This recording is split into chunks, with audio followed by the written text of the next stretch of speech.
Salam sejahtera Malaysia. Salam sejahtera tuan-tuan dan puan-puan. Hari ini rakyat Malaysia bakal digemparkan dengan berita panas, berita tergempar dan berita mengejutkan seluruh Malaysia.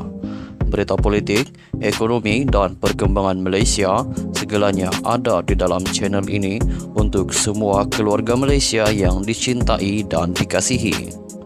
Mari kita menonton video ini. Sebelum itu, sila pertimbangkan untuk tekan butang like, komen, share dan subscribe serta aktifkan lonceng notification supaya anda tidak ketinggalan dengan info-info terkini daripada channel ini.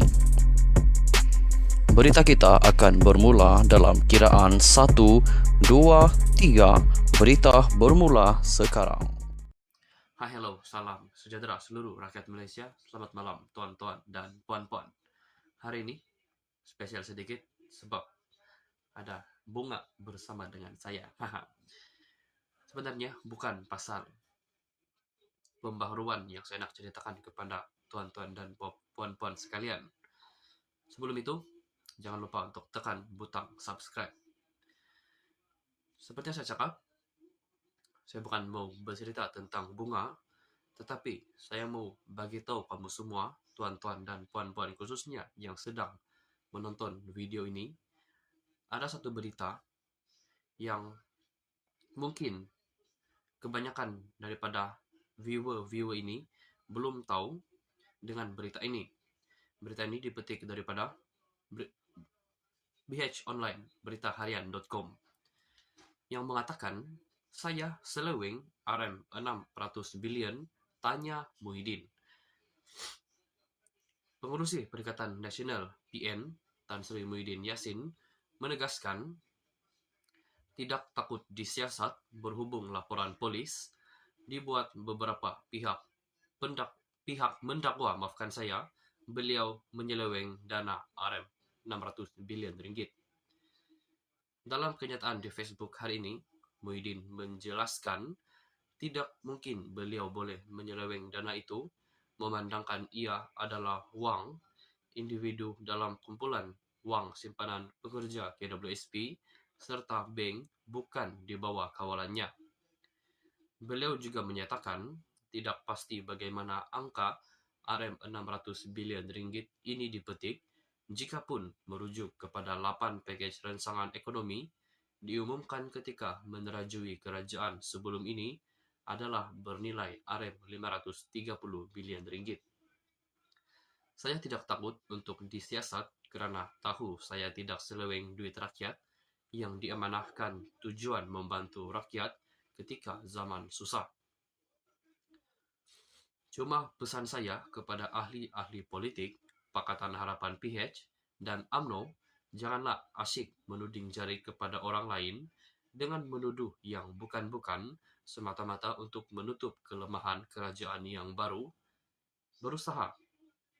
berusia beberapa hari ini yang kelihatan masih belum ada idea bernas untuk menyelesaikan permasalahan rakyat.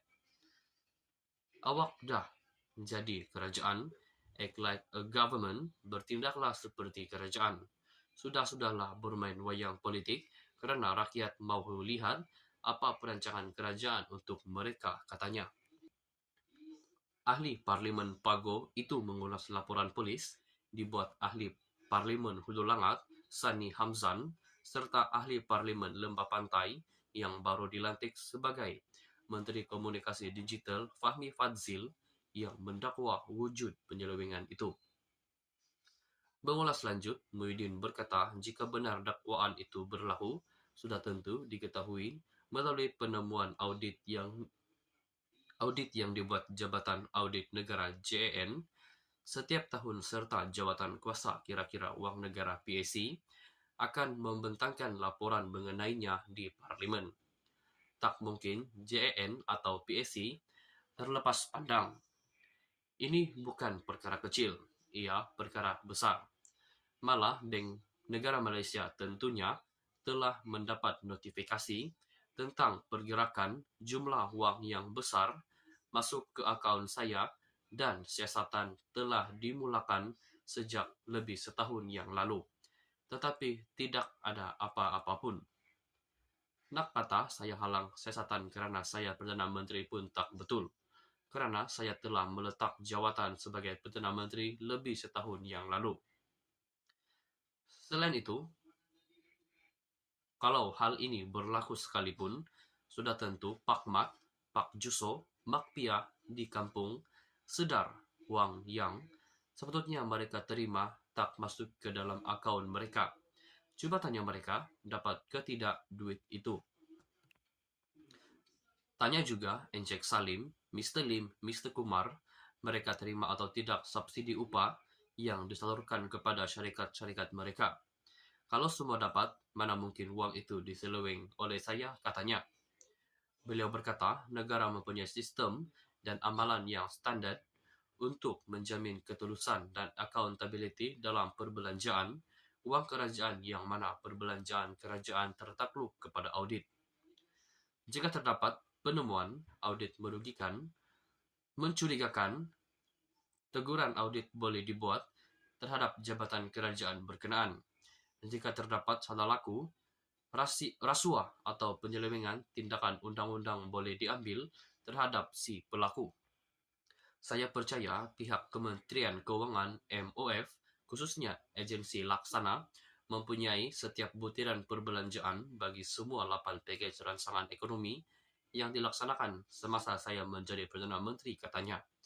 Dalam pada itu, Muhyiddin berkata, desakan pemimpin PH meminta Polis Diraja Malaysia PDRM menyiasat Presiden PAS Datuk Seri Abdul Hadi Awang menyerlahkan sikap sebenar mereka yang tanpa segan silu menggunakan polis untuk menekan pemimpin yang tidak sehaluan dengan mereka. This is a clear attempt at silencing dissent. Ia percubaan jelas untuk mengetepikan perbezaan pendapat. Ini berbeza sekali dengan janji reformasi institusi mereka untuk menjamin kebebasan institusi-institusi penting negara tanpa campur tangan politik termasuk PDRM. Apapun, saya tidak heran dengan kemungkinan janji-janji mereka. Sebelum pilihan raya, mereka bermati-matian menafikan akan bekerja sama dengan puak kleptokrat. Selepas pilihan raya, mereka tanpa segan silu berpeluk cium dan membentuk kerajaan bersama-sama, katanya. Sekian saja perkongsian untuk hari ini. Kita jumpa lagi di video yang seterusnya. Stay safe, stay healthy. Bye-bye.